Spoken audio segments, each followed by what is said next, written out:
কোটালীপাড়ায় দুইজন সচিব আছে। একজন হচ্ছে ফুল সচিব ছিল, সিনিয়র সচিব, নামটা কি যেন ভুলে গেছি। আবার উনি সাবেক প্রধানমন্ত্রী শেখ হাসিনার দায়িত্বরত নির্বাচনী এলাকায় উন্নয়নমূলক কাজের দায়িত্বে ছিলেন।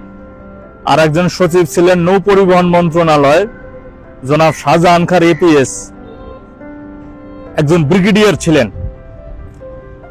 তো আমার কথা হচ্ছে, এই যিনি ফুল সচিব ছিলেন উনি হলো আপনার যে গৃহায়ণ গণপূর্ত মন্ত্রণালয়। তো ওনার কাছে আমি 2 বার গেছিলাম, এই সচিবের কাছে। এখন আমার কথা হচ্ছে হলো কি, ওনার আচার আচরণ আমি দেখছি ক্ষমতায় থাকাকালীন কিভাবে সাধারণ মানুষের সাথে ব্যবহার করছে। আমি নিজে প্রত্যক্ষদর্শী, আমি নিজে গেছি। যদি উনি ওনার এলাকার এই গোপালগঞ্জ কোটালীপাড়ার কেউ একজন উনি সচিব থাকাকালীন গেছে, সাধারণ মানুষ, যে কোনো আলোচিত না, কোনো রাজনৈতিক ব্যক্তি না, একেবারে সাধারণ মানুষ, আমি বিলিভ উনি তার সাথে দেখাই করেন নাই। কেন ওনার কাছে গেছে উনি তার সাথে দেখা করেন? উনি কখনো তার সাথে কথাও বলে নাই। ঠিক আছে, এই কোটালীপাড়ার দুজনের সচিব এখন অবসরে আছেন। ওনাদের অর্থ সম্পদের হিসাব দুদকে যাবে কিনা জানি না আমি, কিন্তু ওনাদের উদ্দেশ্যে একটা কথা বলতেছি, আবার ওই সাথে ব্রিগেডিয়ার সাহেবকে বলতে চাই। আশা করি এই ভিডিওটা যদি গোপালগঞ্জ কোটালীপাড়ার কেউ দেখে থাকে তারা বুঝবে যে আমি কোন সচিব দুইজন আর কোন ব্রিগেডিয়ার সাহেবের কথা আমি বলতেছি। তারা ক্ষমতা থাকতে কয়জন সাধারণ বেকার মানুষকে কর্মসংস্থানের ব্যবস্থা করে দিছে। আজকে ওনাদেরকেও সাবেক প্রধানমন্ত্রী শেখ হাসিনা এত পরিমাণ ক্ষমতা দিয়েছিলেন যে এই 2 সচিব, এই ব্রিগেডিয়ার সাহেব প্রত্যেক ঘরে ঘরে একজন করে মানুষকে বেকার মানুষকে কর্মসংস্থানের ব্যবস্থা করে দিতে পারতো, তা তারা দেয় নাই। আজকে আওয়ামী লীগ সরকার ক্ষমতায় নাই, ওই কোটালীপাড়ার একজন সাধারণ মানুষ জানে, গোপালগঞ্জের একজন সাধারণ মানুষ জানে তাকে এখন ঢাকা শহরে চলতে তার কতটা মেহনত করতে হয়, তার কতটা গোপনীয়তার সাথে চলতে হয়, যে তার পরিচয় গোপন রাখতে হয়, যে তার বাড়ি কোথায়। তাকে যদি কেউ প্রশ্ন করে তোমার বাড়ি কোথায়, তাকে গোপন রাখতে হয় যে তার বাড়ি কোথায়, এটা বলতে এতটা মানে গা ঢাকা দিয়ে তাকে চলতে হয়। হঠাৎ করে একটা জায়গায় সে যে কোনো রাজনীতি করে না, দলের না, এটা দেখার সুযোগ নাই। গোপালগঞ্জ বাড়ি, এটাই তার বড় সাইনবোর্ড। এখন আমি শুধু ওই সচিব সাহেবদেরকে বলতে চাই, ক্ষমতায় থাকাকালীন আপনারা যে রকমের অহংকার করছেন, ওই ব্রিগেডিয়ার সাহেবকে বলতে চাই যে আপনাদের সমমান হয়তো অর্থ মালিক হয়ে যেতে পারে, সরকারি একটা চাকরি হয়ে গেলে পার এদের কাছে তো অনেক টাকা চলে আসবে, এরা তো টাকা পয়সার মালিক হয়ে যাবে, ছোট লোক থেকে বড় লোক হয়ে যাবে। এই চিন্তা ভাবনা থেকেই মূলত আপনারা সব ওই সময় আপনারা এই কাজগুলো করেন নাই। আপনারা এই সাধারণ মানুষের জন্য এই কাজগুলো আপনারা করেন নাই, এটাই সত্য কথা। আজকে আপনাদেরকে আসলে আপনাদেরকেও কিন্তু কাঠগড়ায় দাঁড়াতে হবে, দুনিয়ায় হোক আর আখিরাতে হোক। দুনিয়াতে দাঁড়াবেন, আখিরাতে দাঁড়াবেন। একটা সময় বিশেষ করে এই কোটালীপাড়ার মধ্যে তাদের উদ্দেশ্যে শুধু একটা কথাই বলতে চাই, যে এই দেশে কিন্তু আপনারা দেখছেন যে 15 দিন 10 দিন আন্দোলন করেও উপদেষ্টা হয়ে গেছে, মন্ত্রীর সমমর্যাদা। কে কখন কোথায় উঠে যায় কেউ জানে না। তবে আজকে আপনারা অবসরে চলে গেছেন, কেউ গা ঢাকা দিয়েছেন, কারণ নানান আমলাদের সম্পদের হিসাব শুরু হয়ে গেছে, দুদকে ডাক শুরু হয়ে গেছে। সেদিক থেকে আপনাদেরকে যে কোনো সময় ডাক পড়ে যেতে পারে, এই চিন্তা ভাবনা থেকে গা ঢাকা দিয়েছেন। আবার আপনাদের কিছু দোষর আছে কোটালীপাড়া জুড়ে, যে আপনারাও তো কোটালীপাড়ার সন্তান, আপনাদের তো দোষর থাকবে, স্বাভাবিক। শুধু আমি একটা কথা বলতে চাই, একজন সাধারণের কাতারে এসে দেখেন, একজন সাধারণ বুঝতেছে এখন তাকে কতটা কঠিন ভাবে জীবনযাপন করতে হচ্ছে। সে তো কোনো দুর্নীতিগ্রস্ত না, সে চুরি করে নাই, বাটপারি করে নাই, কোনো অন্যায় সুবিধা নেয় নাই, তো তাকে চলতে কতটা কষ্ট হচ্ছে একবার সাধারণের কাতারে এসে দেখুন।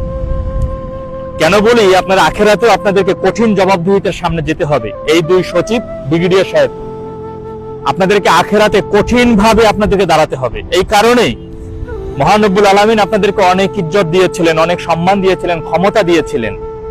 সেই ক্ষমতার বদৌলতে আপনাদের আশপাশে থাকা, গ্রামে থাকা, আপনাদের উপজেলায় থাকা সাধারণ মানুষজনের জন্য আপনারা কি করেছেন, এটা তাদের হক ছিল। আপনারা সেই আমানতের, আল্লাহ তাআলা আপনাদের যে আমানত দিয়েছেন, সেই আমানতের খেয়ানত করেছেন, আপনারা হক পূরণ করেন নাই।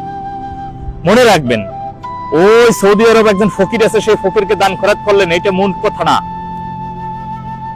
আগে হচ্ছে আপনার প্রতিবেশী, গ্রাম, ঘরের মানুষ, তারপর প্রতিবেশী, তারপর গ্রাম, তারপর জেলা, তারপর উপজেলা, তারপর জেলা, এখানে আসে। তা আপনারা এই বিশেষ করে যে একজন ফুল যে সচিব ছিলেন এবং সদ্য বিদায়ী প্রধানমন্ত্রী, তার নির্বাচন এলাকার দায়িত্ব উন্নয়নমূলক কাজের সাথে আপনি জড়িতও ছিলেন। আপনি এখন কই আছেন জানি না, গা ঢাকা দিয়েছেন নিশ্চয়ই। আর আমি আপনার কাছে আপনার যে সচিবালয়, যে সচিব কোয়ার্টারে ছিলেন, সেখানে পর্যন্ত গিয়েছিলাম। সাথে একজন মানবাধিকার কর্মী কোটালীপাড়া, নাম বললাম না, তিনি ছিলেন। আপনি আপনার বাসায় দারোয়ানকে পরিচয় পর্যন্ত দিয়েছিল, আমরা কোথা থেকে আসছি, কেন আসছি, কিসের জন্য দেখা করতে চাই। আপনি দেখা করেন নাই, ভুলে যায় নাই সেই বিষয়গুলো। ওই নৌ মন্ত্রণালয়ের সচিব সাহেব যিনি ছিলেন, এলাকা তো সয় সম্পদ কম নাই, মাশাআল্লাহ অনেক ভালোই হয়েছে। আপনাদের নিয়ে কিছু কথা, ব্রিগেডিয়ার সাহেব, আপনাদের নিয়ে আরো অনেক কথা আছে আমার ভিতরে জমা। আপনাদের বিরুদ্ধে আমার অনেক অভিযোগ, জানি সেই অভিযোগ আপনাদের কিছু যাবে হয়তো বা আসবে না, কিন্তু আমি যদি কোনোদিন সুযোগ পাই, আশা করি আল্লাহ যদি বাঁচিয়ে রাখে, সুযোগ হবে ইনশাল্লাহ। যদি হায়াত আল্লাহ বাঁচিয়ে রাখে, সেই সুযোগ হবে যে আপনাদের বিরুদ্ধে অভিযোগ দেওয়ার জায়গাটা, যিনি আপনাদেরকে এই ক্ষমতা দিয়েছিলেন দুনিয়াতে, তার কাছে এই অভিযোগগুলো তুলে ধরা এবং সেই জায়গাটা পর্যন্ত পৌঁছানো, এই হয়ে যাবে ইনশাল্লাহ। আজকে আপনারা তো শত শত কোটি টাকার মালিক, আপনাদের অনেক টাকা আছে, ব্যাংক ব্যালেন্স ভরা, সে টাকাগুলো নিয়ে আপনারা অনেক ভালো আছেন, আমি বিশ্বাস করি। আপনারা আপনার বিদেশে বাড়ি আছে, বিদেশে চলে গিয়ে ভালো থাকবেন। কিন্তু এই অসহায় মানুষগুলো জানেন, আগামীতে এই গোপালগঞ্জের যারা সাধারণ মানুষ, যারা কখনো অন্যায় বা কোনো দলের না বা রাজনীতি করে নাই, এই মানুষগুলোর এখন চলাটা ভীষণ কঠিন। আমি বুঝাতে পারবো না কতটা কঠিন, কতটা ভয়ঙ্কর পরিস্থিতির মধ্যে তাদেরকে চলতে হবে। হয়তোবা গাজীপুর, রাজধানীর সাভার বা রাজধানীর আশপাশে থাকা কোনো কলকারখানা, ফ্যাক্টরিতে কাজ করে ওরা চলবে, জীবিকা নির্বাহ করবে। সব জায়গায় মানে মুভ করে যদি কেউ হঠাৎ করে বলে বাড়ি কোথায়, বলতে পারবে না। কিন্তু এই মানুষগুলো যদি ছোট একটা চাকরি হতো, সরকারি, আধা সরকারি, তাহলে বাকিটা জীবন তারা ভালোভাবে চলতে পারতো, সেটা আপনারা করে দিতে পারতেন, কিন্তু আপনারা সেটা করেন নাই। আল্লাহ যেন দুনিয়াতে আপনাদের এই সম্পত্তি কলার কাটা হয়ে দাঁড়ায়, সেই দোয়াটা করে দেই। দুনিয়াতে যেন এই সম্পত্তিগুলো আপনাদের গলার কাটা হয়। আশা করি যতদিন পর্যন্ত এই অন্তর্বর্তীকালীন সরকার আছে, তিনি সকল